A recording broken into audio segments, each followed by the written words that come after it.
প্রথমে আমি আমার বাইন্যান্স অ্যাকাউন্টে চলে যাব, সেখান থেকে অ্যাসেটে গিয়ে ইউএসডিটিতে গিয়ে স্পট ওয়ালেট থেকে ফান্ডিংয়ে এটি ট্রান্সফার করে নেব। আমি ম্যাক্স অ্যামাউন্ট করে কনফার্ম ট্রান্সফার করা শেষ হলে আমি এখান থেকে হোম পেজে চলে যাব। সেখান থেকে ইউএসডিটির উপর ক্লিক করে সরাসরি এর ভিতর থেকে পি টু পি ট্রেডিং লেখা আছে, পি2পি ট্রেডিং, আমি সেখানে একটা প্রেস করব। তো সেখানে চাপ দেওয়ার পরে তো আমার সামনে আসছে যে পি2পি সেল বাই, আমি যেহেতু সেল করব তার জন্য সেল অপশনে ক্লিক করব। এখানে আপনারা দেখতে পারবেন যে বিকাশ, নগদ, রকেট অনেক ধরনের বায়াররা পেমেন্ট করে থাকে। তো আমি যেহেতু বিকাশে নেব তার জন্য আমি এখান থেকে অ্যামাউন্টে লিখে দেবো।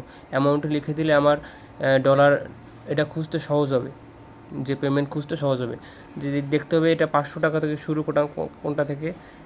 আমি দেখছি আমার সামনে যে একটি আছে নগদ, বিকাশ, রকেট। আমি যেহেতু বিকাশে পেমেন্ট নেব তার কারণে আমি এটা সিলেক্ট করলাম। সিলেক্ট করার পরে আমি আমার যে 500 এটা বিডিটি অল করে দেবো। অল করে দেওয়ার পরে আমি আমার অর্ডারটি প্লেস করে দেবো। এখানে নিচে লাল বাটন দেখতে পারবেন যে প্লেস অর্ডার।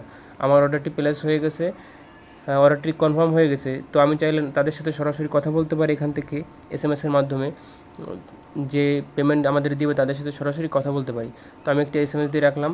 তো এখানে কিছু সময় ওয়েট করলে টাকাটা চলে আসবে, অনেক সময় 2 থেকে 3 মিনিটও লেট হয়। আমি এখান থেকে ভিডিওটা একটু ক্রপ করে নিয়েছি, যার কারণে আমার পেমেন্টটা এই মাত্রই চলে আসলো। তো দেখতে পাচ্ছেন বিকাশের এসএমএস যে কনফার্ম।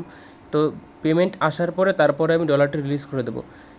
এই নিচের যে অপশনটা থাকবে যে আই হ্যাভ ভেরিফাইড এত টাকা পেমেন্ট এত এর কাছ থেকে, এখানে সব কিছু লেখা থাকবে যে আপনি কার কাছ থেকে পেমেন্ট নিচ্ছেন। আমি নিচেরটা ক্লিক করে কনফার্ম রিলিজ, যে আমার ডলারটা রিলিজ করে দেবো। কনফার্ম করার পরে আমার অথেন্টিকেটর অ্যাপসে একটি কোড আসবে, সেখান থেকে আমি কোডটি কপি করে নেব। কোডটি কপি করে ওখানে পেস্ট করব। পেস্ট করলে আমার ডলারটি তার অ্যাকাউন্টে রিলিজ হয়ে যাবে, মানে আগে পেমেন্ট আসবে তারপরে আমার ডলার রিলিজ করতে হবে। তো আমার ডলারটি রিলিজ হয়ে গেছে, আমার বিকাশে টাকাও চলে। এভাবে আপনারা ডলার ক্যাশ আউট করতে পারবেন বিকাশ, নগদ, রকেটে। ধন্যবাদ।